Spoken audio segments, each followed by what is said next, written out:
Okay, for exercise 9B,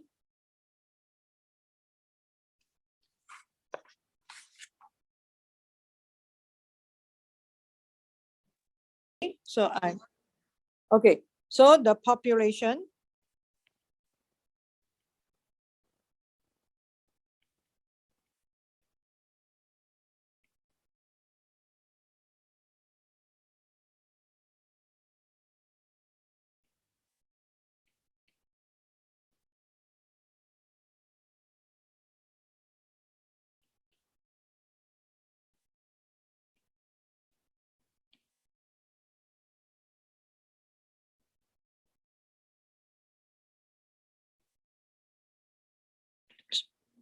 okay, why I purposely want to write this is population is all the possible speeds of cars along a road.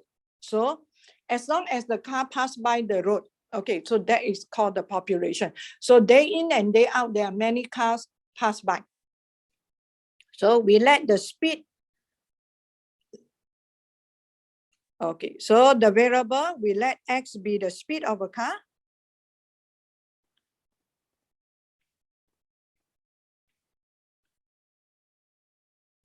Along the road.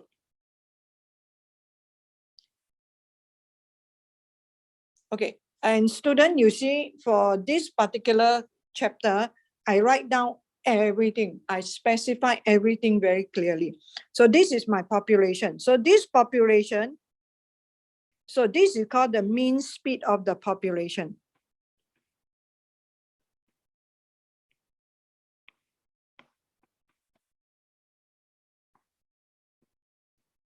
And the populations are the speeds of cars along that road.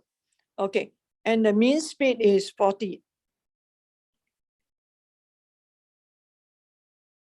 Okay, and the standard deviation is 6. Okay, then they say every day, calculate the average speed of 20 cars driving along the road. So he sit there. So every 20 cars, okay, he record down the speed, he count the average speed. So X bar 10, 20 is the sample means of any 20 cars pass by the road. Okay, is the sample mean speed. Sample mean speed of any 20 cars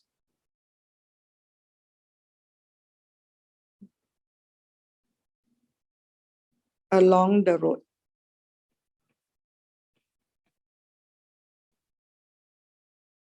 Okay. Right? 20 cars driving along the road. Okay, so this is for who? Meriden. Okay. For Steve is 100 cars. Is the sample mean speed of any 100 cars along the road. Okay, so got it? They collect this average speed data each day for several days. That means they collect a lot of sample mean. Yeah, whose data will you expect to have a higher mean? Okay, so now, so what you can do is to have higher mean or lower mean, correct? So we have to go back to, what is it?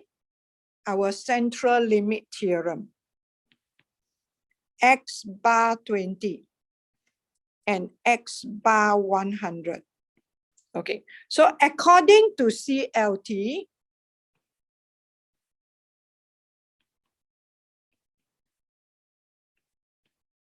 the mean of this particular sample mean is equal to the population mean. Am I right?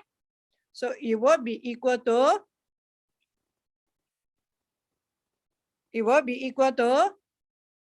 40 kilometer per hour. Same go with Steve. Will be equal to the population mean equal to 40. So both will have the same mean. So you go, okay, whose data will you expect to have? Number one, higher mean. So according to central limit theorem, they both will have the same mean. Okay, now you don't have to calculate. You just say according to central limit theorem, the sample mean distribution will have the same mean as the population. So I expect both to have the same mean. Okay, the highest standard deviation. Okay, number 2. How am I going to explain part 2? Okay, I will say that I expect Meridian will have a higher standard deviation because its sample size is smaller. So it doesn't represent, so the variation of the mean for each sample will be larger as compared to Steve, because Steve have a higher sample size, which give a better representation of the population. Which represent the population better. Do you get me? So that is how you explain part 2. Or even you can write down the formula for central limit theorem. Then part B, only you calculate.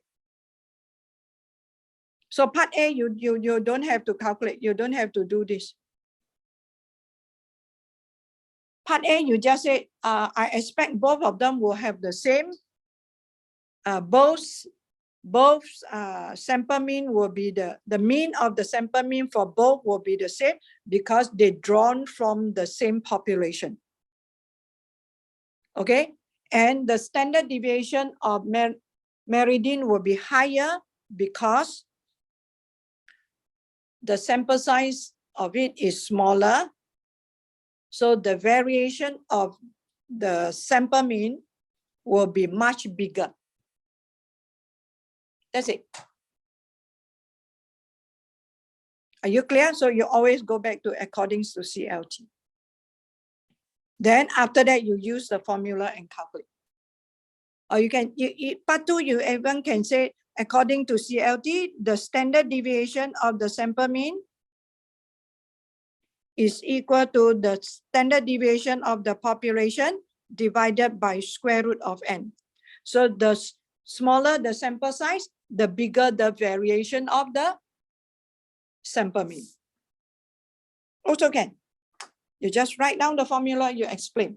Okay? Kevin, have I answered your question? Okay. And for this particular question, listen here carefully. Ms. Do can modify it in such a way that during the exam, I ask you to calculate, then I ask you to sketch the graph for both sample mean.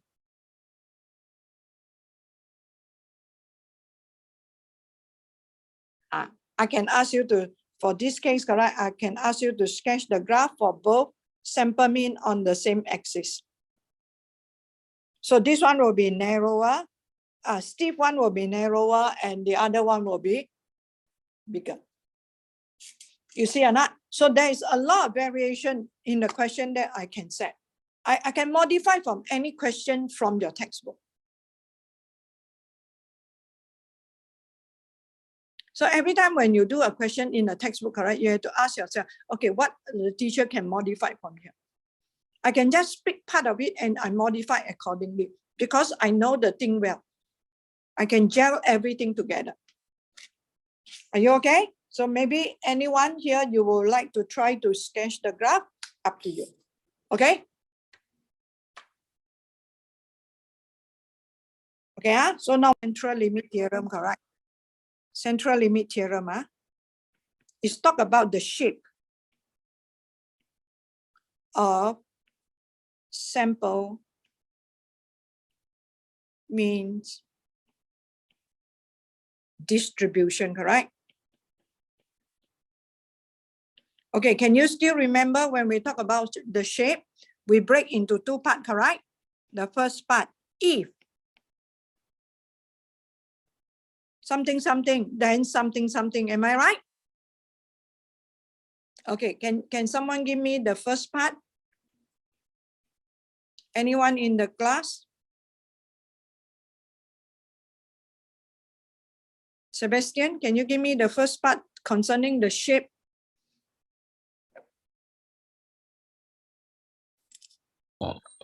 If X is normally distributed, sample mean of X is also normally distributed. Some more?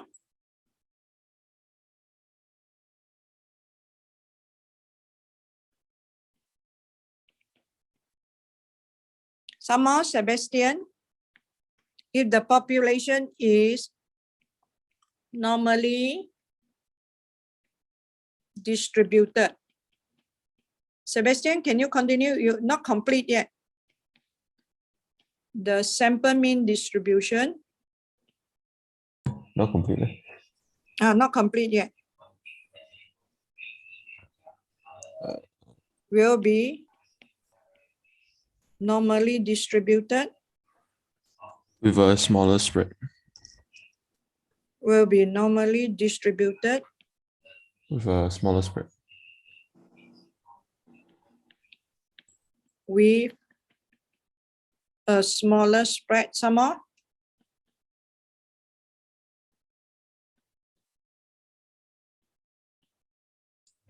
So it's still not complete. Yeah, not complete. For whatever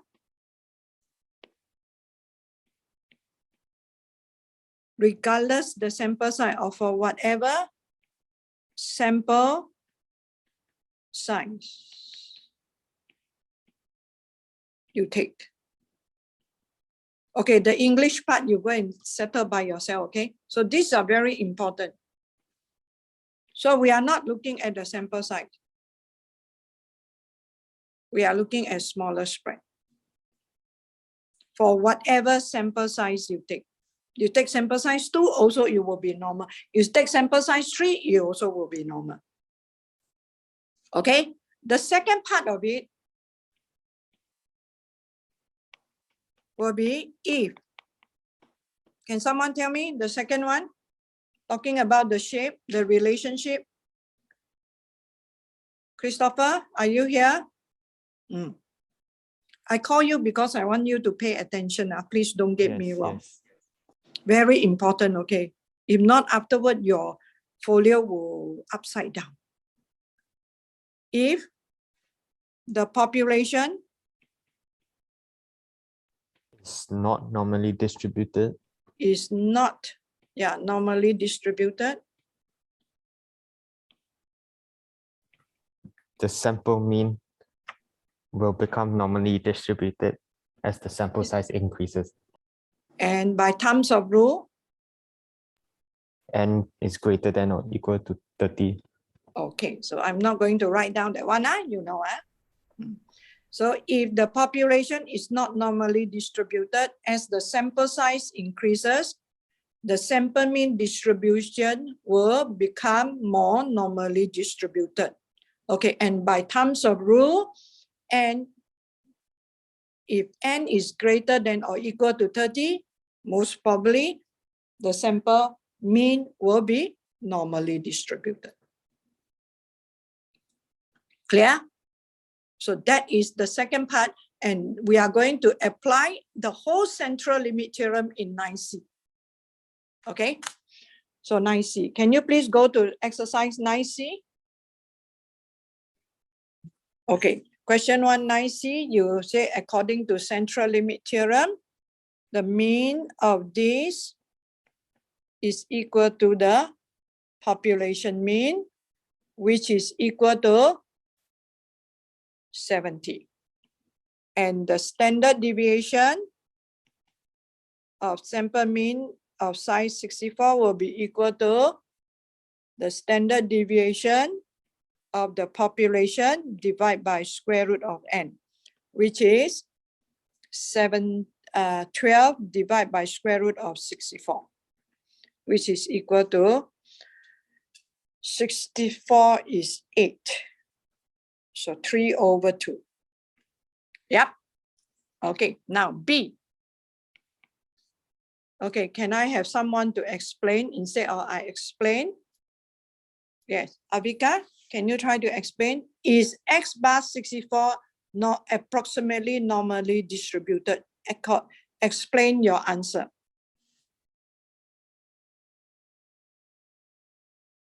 I said yes, it is Okay, normally yes. distributed. Why? Because the sample size is more than 30. Thank you.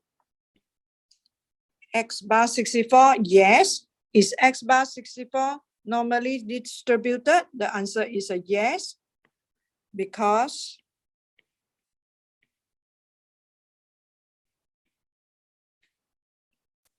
n is 64 is greater than 30 by terms of rule. Right? You can add on to it. Thank you. Okay, let's go to number 2. Okay, a random variable x has a mean of this and a standard deviation. For a sample size of x bar 10, find the mean and standard deviation. That one, no problem. Yep. Can we say that x bar 10? Can we say that x bar 10, the sample mean of sample size 10 is normally distributed? Explain your answer. The answer is no, because n is 10 is less than 30. Sorry, this one shouldn't have equal. Okay, so you see, so number 3. Am I going too fast?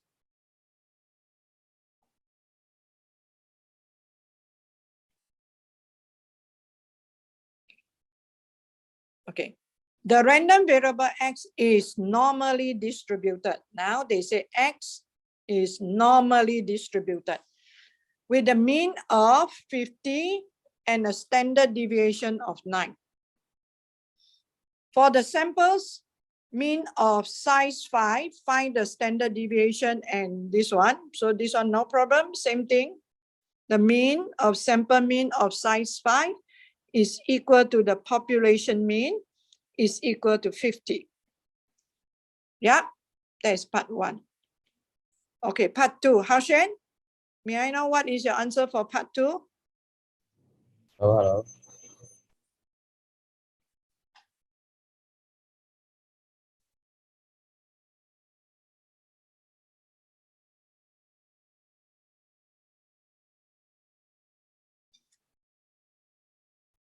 So can you tell me how to get?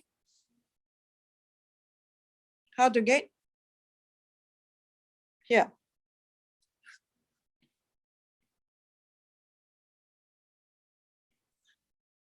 So this is a standard deviation of the population divided by square root of n. That's why this 2 is very important. In all the question, we give you the thing. In real life, no such thing. I told you already. So this is 9 over square root of 5. Yep. Okay, now let's go to part B. Can we say that x bar 5 is normally distributed? Explain your answer. Next.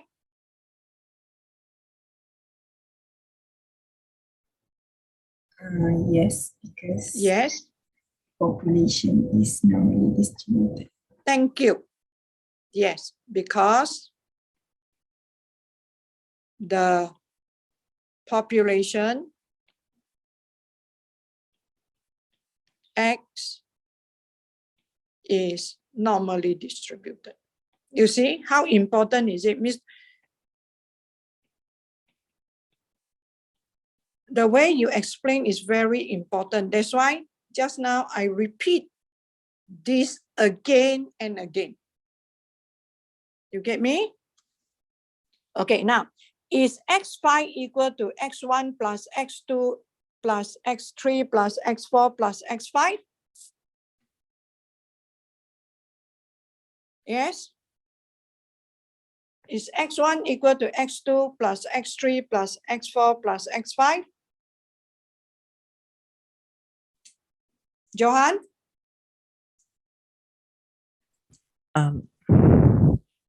No. Huh? What is this mean? Still remember in 9A? Please refer to 9A. This alphabet isn't represent sum.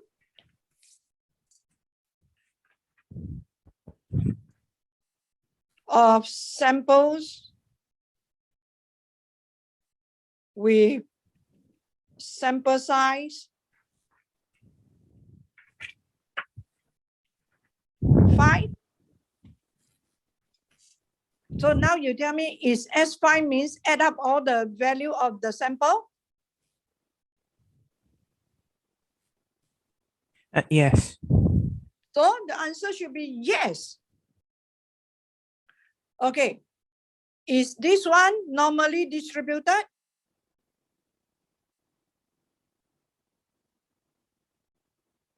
Is this one now normally distributed? The answer is also yes. Because the population X is normally distributed.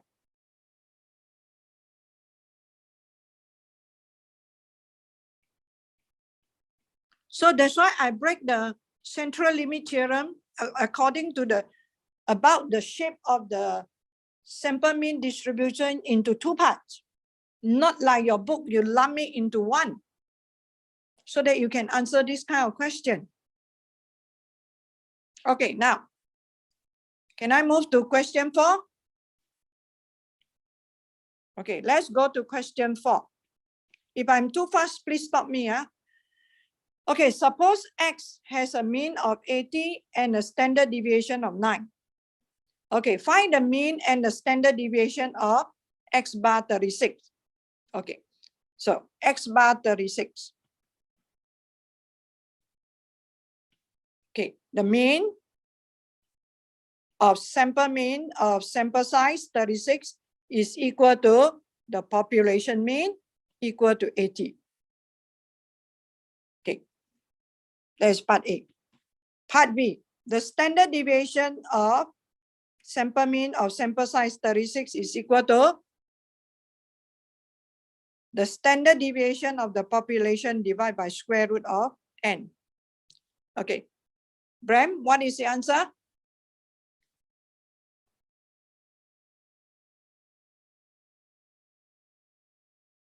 Bram, what is the answer?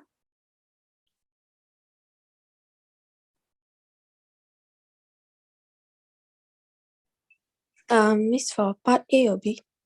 Part A, I'm still in part A. Wait. Question 4, part A.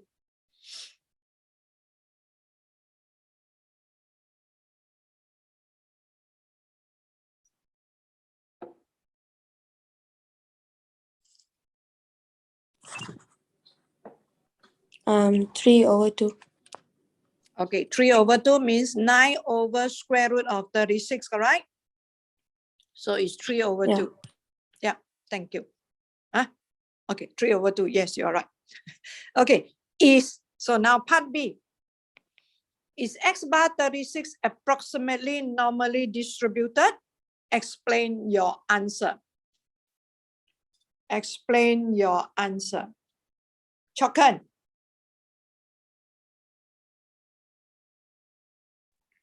Yes, Yes. because the sample size is greater than 30. Yes, because n equal to 36 is greater than 30.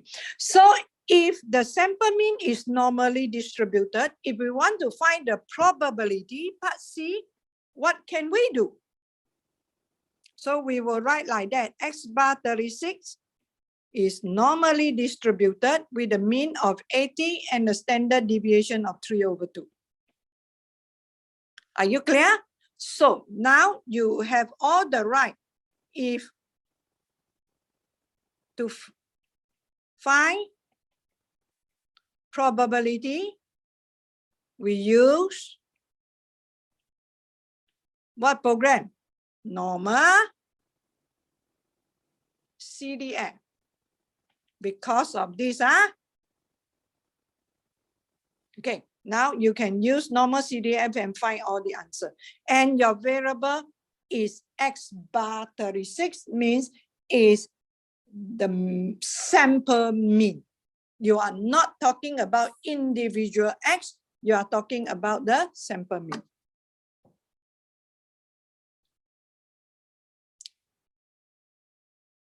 Recognize which is population and which one is the sample. Okay, so I've written down population. That means the moment when I say weight of oranges, that means the weight of one oranges that you select from the orchard. So this is the population. So now when they sell it in the supermarket, what they do is they pack it in a bag of 9. So each pack is the sample. Each bag is a sample. And these samples are drawn from the population, and you don't purposely go and select it. You just take and dump it randomly. And actually, in this case, correct, there is no replacement actually. So we just assume, because the sample size is not large. So you can assume it is almost approximately independent. See or not? Like the oranges produced by the orchard can be a few thousand. So you just take 9 of them. So the sample size that you choose is really small. So you can assume that they are approximately independent. So these are something that when you write your folio, you have to put into it, the assumption. As you compare the sample size with the population size. Are you clear? So this is another approximation that you can make. Another assumption that you can make. You assume that each oranges picked in to be part of the sample as an independent individual, because the sample size is very small as compared to the population. Okay? So a lot of things in this textbook, you can use it in writing out your folio, depend on how you use it. Okay, so now, so can I move on? So I give you one assumption already, assume. Why you can make the assumption? The reason also I give you already.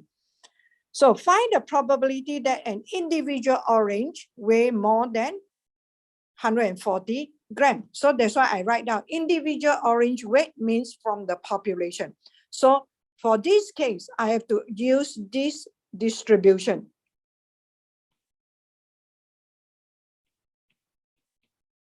So you have to know which distribution to use. So probability that W is more than 140. Okay, you just use a calculator and you calculate. Please, for this question, you please write down whatever is it. Any question you practice here, but exam you don't have to, as long as you will use the right value. Okay, find the probability that the average weight of the oranges in a bag is more than 140. So look, this case, the key is average weight.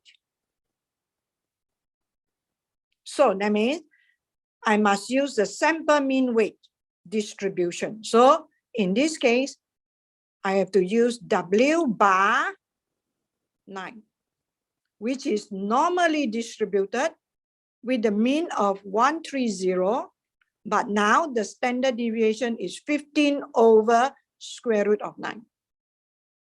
So which distribution you are using, you better write it down. So the probability for this case, you have to write down like that, greater than 1/4. So you use this and you use normal CDF. Clear? Which distribution you are using, you better write it down clearly. Even that is not the requirement of the question, but look, I'm telling you, in the exam, if you write down this one and your answer may be not as what I have in my answer scheme, I still will give you 1 mark out of the 2 marks. So in statistic, correct, you better write down which one are you using. If not, if your answer is wrong, the whole thing will go. Each question definitely will give you 2 marks. Okay, so clear? Any question on part B?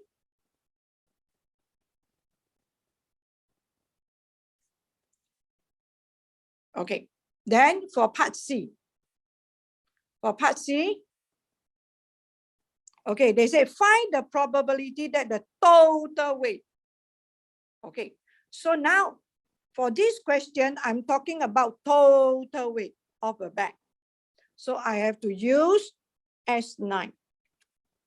Okay, so now according to 9A, my S9 distribution will definitely be normally distributed because the population is normally distributed with the mean equal to, how do you get the mean? N, correct? That is from your 9A. So N is 9 times 130, comma. And the standard deviation is square root of N times by the standard deviation of the population. So this is square root of 9 times 50. So therefore,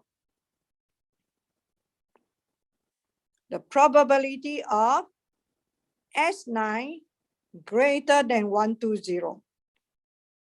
1200, you use normal. Your answer for this one will be the same as the B.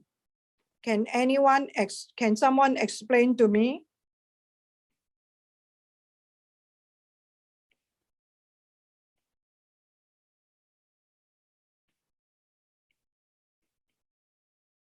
You can key into your calculator like that, if you don't want to calculate. Yeah. Can someone give your answer why part B and part C answer is the same?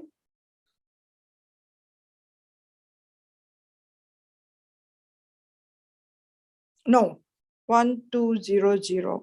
Yeah. Should it be the same? 1200 divided by 9. Oh no. No. Sorry. My error. It's not the same.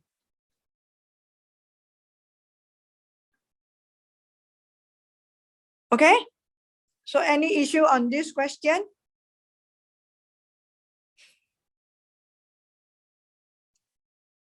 So through this question, we use, okay, can I go?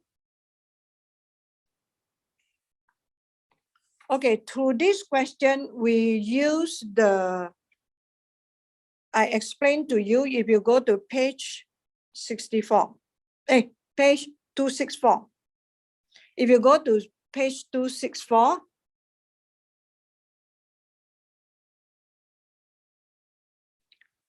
okay, under the notes there, we note that the second bullet. The second bullet. If the N observation is chosen without replacement from a finite population, that means the size of the population is very big.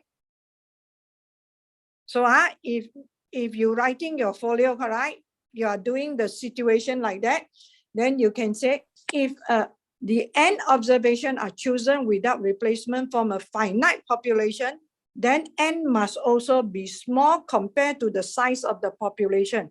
This is to ensure that the observations are approximately independent.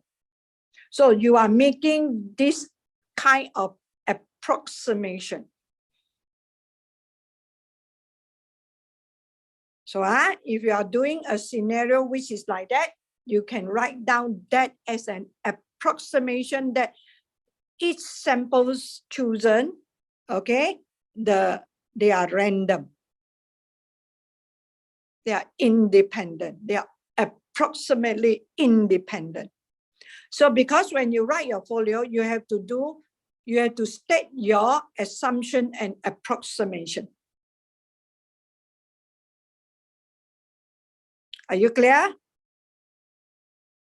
So this is the bullet that you have to take note.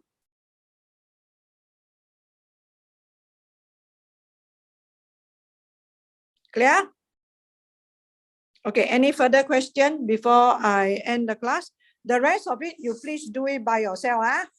Tomorrow I will discuss. There's a lot to discuss here before I go to confidence interval. And there's a few questions in the Times. If you go to Times, correct, I think I have uploaded a few questions. You can go and have a look. Okay, you can go and have a look at that. Yeah. Under topic 9. There are some questions on central limit theorem. You can have a look at it. Then we will also discuss that. So shall we?